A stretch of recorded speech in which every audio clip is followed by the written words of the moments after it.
বাচ্চার জন্য বাচ্চাটাকে একেবারে সত্যিকারের মনে হচ্ছে যেন পরিষ্কার বুড়ো সেজেছে। একটু মাথাটা তুলুন বুড়ো, মাইক্রোফোনটা দাও। কি ব্যাপার, আপনার কি করছেন? এই তো আমি দাঁড়িয়ে আছি। দাঁড়িয়ে আছেন? আচ্ছা মুরব্বী মানুষ, আপনি এখানে কি করতে এলেন? আমি আমার ছেলেদের লেগে বিচার করতে এসেছি। আপনার ছেলের জন্য বিচার করতে এসেছেন? কেন, কি হয়েছে? আমাকে আমার ছেলেরা ভাত দেয় না।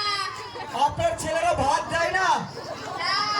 আপনার ছেলেদের বাড়ি কোথায়? ওই ওই ওই ওই ওই গেল রে। আপনার ছেলেরা একেবারে ভাত দেয় না? আপনার ছেলেদেরকে চিনতে পারবেন? আপনাকে বললে আমরা সেখানে যেতাম। চিনতে পারবো। কোথায় আছে? এইটা একজন খুচুর খুচুর করছে। খুচুর খুচুর করছে। জোরসে একটা হাত তালি! আপনার এই ঝোলাতে কি আছে? আমার এই জলাতে ভিক্ষা করা কয়েন আছে। ভিক্ষা করছেন? আপনার ছেলেরা খেতে দিচ্ছেন, আপনার জন্য আমার লজ্জা হচ্ছে বাবা।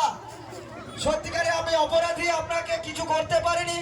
সত্যি নিজেকে খুব খারাপ লাগছে, এখানে বড় বড় বাতলিং দিচ্ছি, এটার জন্য সত্যি আর কিছু আপনার জিজ্ঞেস নেই। এখানে নিজেকে খুব অপরাধ করতে আস্তে আস্তে আপনি চলে যান। সত্যি দেখেন আমি কি অযোগ্য সন্তান। আজ আমি বড় বড় লেকচার, মাইকিং এ লেকচার করছি, অথচ আমার বাবাকে আমি দেখি না, আমার বাবাকে আমি খেতে দিই না। সেটা চাক্ষুষ প্রমাণ আপনাদের সামনে দিয়ে গেল। আমার বাবা, আমার মতো ছেলের মুখে জুতো মারা উচিত, সমাজে বাস করার কোনো অধিকার নেই। তাই এই বৃদ্ধ বাবার জন্য একটা জোরসে হাততালি। এবার পরবর্তী নেক্সট